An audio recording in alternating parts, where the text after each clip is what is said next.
Welcome to the Brent Gove podcast with co-host Eric Lofholm. We are building 1 million agents in 100 countries in 10 years. Now, here's your host, Brent Gove. Hey, this is Eric Lofholm. Welcome to another great edition of the Brent Gove podcast. I have another fantastic guest lined up for you today. He's a repeat guest, and he did such a great job the last time. We wanted him back on again. Today, I'm joined by Johnny Jennings. Johnny has been an agent for 9 years. He also runs Brent Gove's team, and he runs his weekly sales meeting that Brent has that's been around for many, many years. Johnny and his wife changed markets 3 times in their first 4 years in real estate. So start over from scratch. And as all of you know, real estate's commission only. So that's was a really tremendous learning experience for them. And they help agents launch their real estate business. And today we're talking about how agents can succeed in today's market. Johnny, welcome back to the podcast. Thanks for having me again, Eric. Awesome. Well, we're excited to have you here.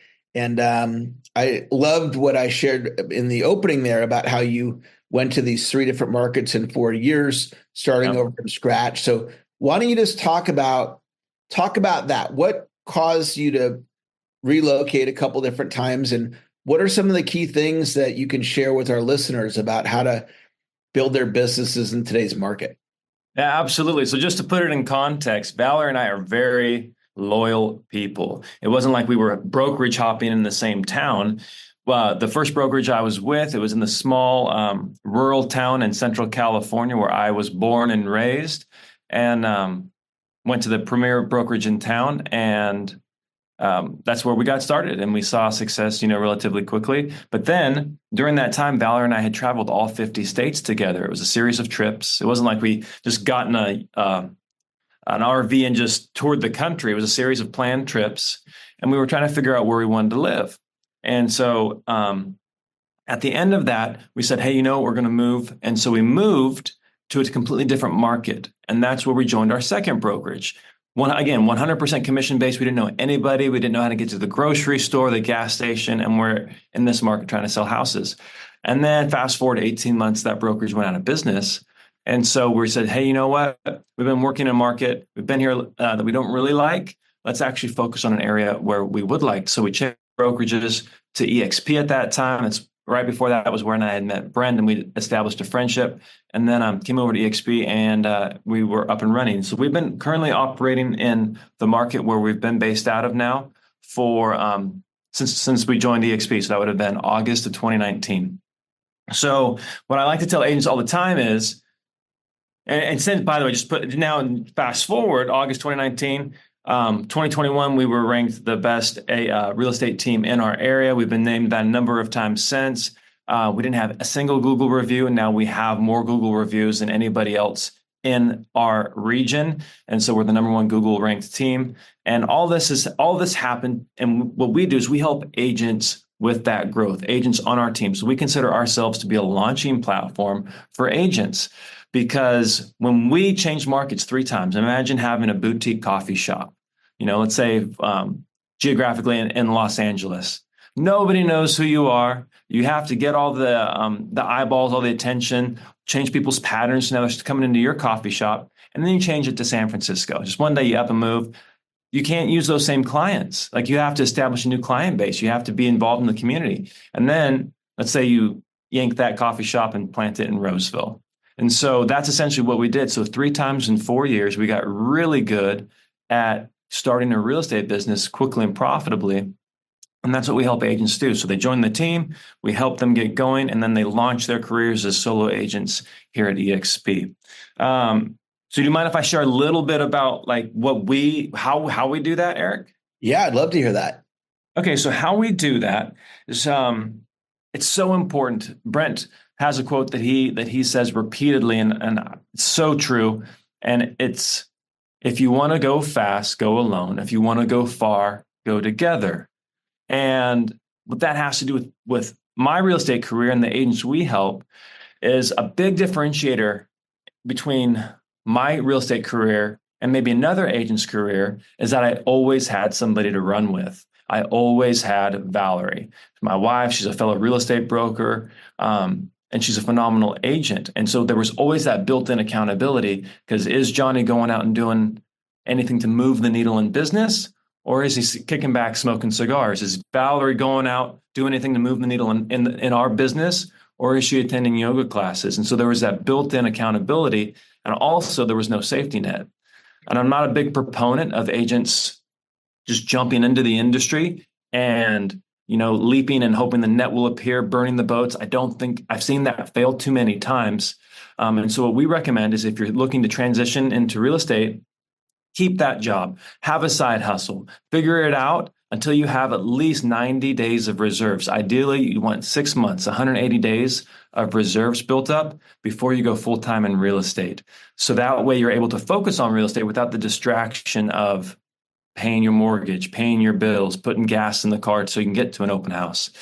And so for an agent today, if they're struggling, whether they've been in the industry one day or one decade, they need to find somebody to run with. And once they find that somebody, whether it's a team, whether it's somebody else at their brokerage, at their office, they need to be following certain proven, this isn't theory, certain proven lead tactics, business generation tactics. And the first one is creating a sphere.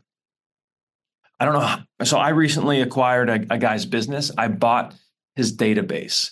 So if I was in the insurance business, I would be buying that insurance agent's book, or the financial services, I'd be buying their book of business. A dentist, a medical practice, I'm buying their practice. So I just recently acquired a guy's practice. And one of the reasons why I chose this individual is because he had over 7,000 past sales in his database, right? Which is pretty significant. So when you are starting out your business, you may only have one sale, you may have no sales, you may have 100 sales, but that book that you have is going to grow in value depending on how well you nurture and how well you have it structured. And so always start out.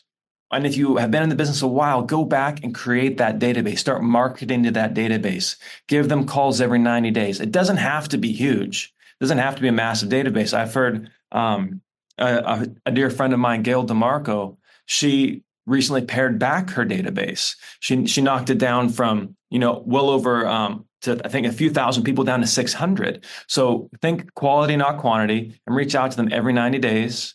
Send them weekly email newsletters, do client appreciation events, find ways to connect with your database in a way that they want to be heard or be connected with. So step one, that's pillar number one, shall we say, is you want to create that sphere. You want to nurture and grow that sphere, because that's an asset that you're going to be growing exponentially over time. The second thing is we strongly recommend open houses. This is how Brent Gove got his business started. It's how countless other agents have grown their businesses. They start with open houses. They get really good at knowing the inventory, knowing the market, and connecting with strangers, because eventually you're going to want to have a listing-based business. And most listing-based businesses that at least I've been a part of, you walk into the living room, you don't know who they are. You have to make a friend, and you have to convince them to work with you versus the other 9 agents they know in the marketplace. And so that's the value in open houses. You're building that relational muscle, and you're learning the inventory, and you now have a mobile office. You now have a place where people can walk in and interact with you in a real estate setting. Now, there are some people who open houses, that is their superpower. They're really good at it. Brent Gove would be somebody who absolutely dominates at open houses. But some people, that may not be their thing. For one reason or another, I'm not saying it's a silver bullet, but you do need to talk to people. And so let's say you're sitting at an open house and it's a Tuesday afternoon and it's really slow. Because you should be doing, if you don't have nothing else going on, if you don't have escrows or appointments to be going on, you should be sitting at open houses. You should be going out there and meeting new people. Not hoping or wondering why or paying for leads. You should be going out meeting people. And so if you're at your open house, you're at your mobile office and it's slow, well, guess what? Flip open the laptop and start making dials. Here at eXp, we have this fantastic tool called KV Core. You can actually make calls, so now you have this database, right? Hopefully you've done pillar one, you're at pillar two doing open houses, and now let's say it's slow. Well, flip open the laptop and start making some calls, start shooting out some texts, start connecting with people at your now mobile office, your temporary office. And so whether one person walks into that open house or not, now you have this dedicated 2, 3, 4 hour block of time from which to prospect. And then, so you just keep doing that. Just keep making your dials, keep reaching out to your sphere, keep doing your follow-ups, and keep cranking out open houses. And what we have seen is agents, brand new agents, with no sales experience, make $5,000, $10,000, $20,000 within their first, monthly income within their first 90 days of joining the real estate team. Brent also likes to say, it's a very hard business if you go at this easy, but it's a very easy business if you work at it hard. I loved what you shared there, Johnny. And one of the things that I think about with real estate is applying business strategy to being an agent. And that's part of what I heard about having your sphere of influence, Yep. having the sphere inside of a database, reaching out to nurture those leads. And so let's talk about the daily habits of prospecting. What do you recommend, whether they're a new agent or a seasoned agent? Are you recommending that they do daily reach outs? And if so, how many should they do? Are you suggesting phone calls or texts or emails, or does it matter? Kind of walk us through that particular piece. Yeah, so great question. So something that changed my life significantly, and again, this is Brent Gove's podcast, so I'm just channeling my inner Brent and using all his quotes, is proximity is power. So how I ended up working with Brent was I joined EXP and I slid my business card under the office door in the Regis building that we were in, right across the hall from Brent. Right, it was like a little janitorial closet is basically all it was. And I slid my business card underneath there. And I just kept doing that and said, hey, I'll sublease it from you. If you ever want this spot or you want out of your lease, let me know. I'll take it over. And I ended up getting the spot. And so because of that proximity, I heard Brent. Now I'm in this cubicle, this little janitorial closet across the hall from Brent, and I'm hearing him day in and day out. But now also I had a place to go. And so a lot of agents struggle with working from home. Like they're like, that's the benefit of being in real estate, is you have the flexibility to work basically anywhere as long as you have a cell phone connection and internet. But that's also a detriment, because if you're sitting at home, the dog might want to be walked, the kids might need something, dirty dishes are in the sink, laundry needs to be done, errands, hey, I'll just run a quick errand. Next thing you know, your day's gotten away from you. So to set yourself up for success in prospecting, in my experience, you need to have a protected place where when you enter it, you're psychologically entering that prospecting zone. And for me, that was going to the office. For some people, that might be going to a coffee shop. I do recommend it not being at home.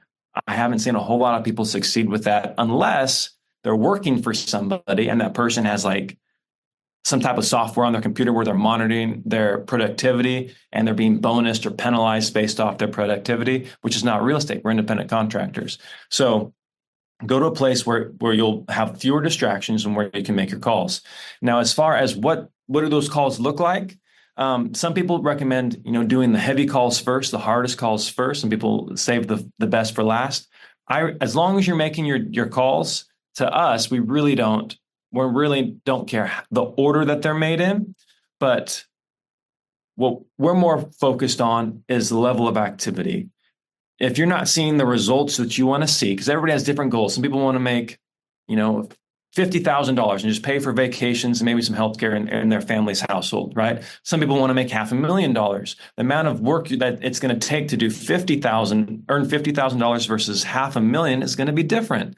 And so, but if you're looking to make like a real income, a 6-figure or more income, I'm a big proponent of Rural Workman's coaching. And in fact, I coach with Workman Success. And what they are, for years, what they've been doing is they've been talked about their point system. And essentially, you want to get 61 points a day. And how you get a point is 1 point is a dial, 1 point is a text, and your goal is to get, and then there's points for role play, for going on listing appointments, for getting closings. There's all these for sending thank you cards. There's all these different points. But to keep it simple for the podcast, if you just made 61 phone calls a day, dials a day, like to 61 different people, that's what is that? 6 times 5, that's over 300 dials per week. That's over 1,200 dials a month. You can't tell me that if you're reaching out to 1,200 different people a month, that you're not going to see your business grow. This is a contact sport. The more contacts you make, the more money you make. And so back all the way from Tom Ferry to Mike Ferry to, who was the Tom Hopkins to Mike Ferry to Brian Buffini to Tom Ferry to whoever it is now, they're all the common thread in all of their coaching is you have to speak to people. And the easiest way to do that is to make dials. And it's also affordable. And so if you're looking, hey, how do I increase my business? Work on getting to that 61 points a day. It's easy to send out texts. It's easy to send out messages on social media. But if an analogy I like to use, Eric, is what if my relationship with my wife was just a text relationship? Like I never verbally called her. I never spoke with her. I never met with her. How great would that relationship be? Wouldn't be too strong, right? Not too good. And so if we were trying to create relationships with people and convince them that you're the best agent for the job and have a relational based business, then you need to pick up the phone and talk to them. Texts are good for like quick notes or, hey, when's a good time to hop on a call? But it's really hard to connect emotionally with somebody via text. And so my recommendation would be 61 points a day. Yeah, I love the gamification of it. And one of the things that I say is the magic happens when you get with somebody one-on-one. And Yep. so, we're not one-on-one with somebody on social media or text. We're one-on-one when we're on the phone with them or on Zoom or we're in person. And there's one other thing that I want you to touch on, because I heard you share this in a meeting one time. And I thought, Johnny, it was such a brilliant thing. And I want to really acknowledge you as I share with you this idea. I thought it was so fantastic. And you hear this idea of a ride along. And a ride along means, you ride with somebody and you go on their sales call and you watch them in action. And so it's a great best practice, to watch a sales superstar do what they do, like a listing agent. Yep. And you did that with one of the greatest listing agents of all time, Tom Daves, but Yep. You didn't just do one ride along. Could you just share that story of what you did and why you did it? Yes. So Tom Daves, for those of you who don't know, he was ranked the #1 agent worldwide, not once, not twice, but 7 different times with Keller Williams before he came over to EXP. And so here's a guy, he got started I won't say his exact age, but he got started in real estate in 1977. So, Jimmy Carter was president, pre-internet, totally different, different business than we have today. But he's been going on listing appointments. Let's just say he's been going on about like 5 to 10 listing appointments a week since 1980. That is a lot of reps under his belt. The dude, he'll forget more than I'll ever learn in real estate. And so his business was the one I purchased. And so when it came time to do that, I wanted rather than me. So I'd sold at that point in my career maybe a couple hundred, 250 homes. So I was pretty experienced, but nowhere near Tom Daves. And so rather than use what I had success with, my goal was to break the model and just follow his example. And so I went on one appointment and I thought, there's nothing special about this. This is a really basic appointment. And then I went on another appointment and then he got an objection I had never heard of before. And he handled it like a boss. And I was like, oh, I need to keep going on these appointments. And so my goal was to make it to 50. And so every single appointment I went on, I was taking notes. And then after every appointment, oftentimes on the way to the next appointment, he and I would hop on a phone call and he would always ask me, what'd you see? What'd you hear? What'd you learn? and we were able to deconstruct the. And then here's the thing too, Eric, that stood out to me is he would always ask me, what did you think about this? How could I have done better? Here's a guy who sold over 7,000 homes, and he's asking little Johnny for his opinion. Like the humility and the constant hunger for knowledge and just the drive to get better blew me away. And so after I shadowed him on 50 appointments, I thought I had a pretty decent handle on it. Fast forward a year, he and I are going out on an appointment together. He's like, Johnny, you've gotten much better.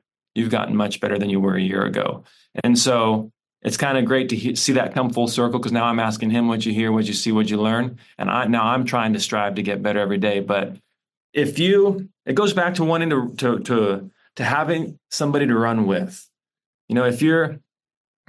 I hate to be throwing all these cliches, but the moments where my business has really improved is when I've leveled up the people that I'm surrounding myself with, except from when I went in the office. But even then, you can argue that I was now around like the Brent Goves and those types of people in the office. But if you're not seeing the success you want in life, there's probably two things that need to change.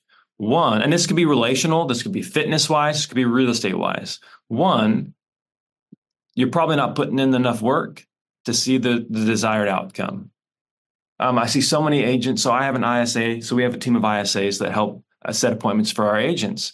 And I have one ISA. He's an absolute legend. His name is Pablo.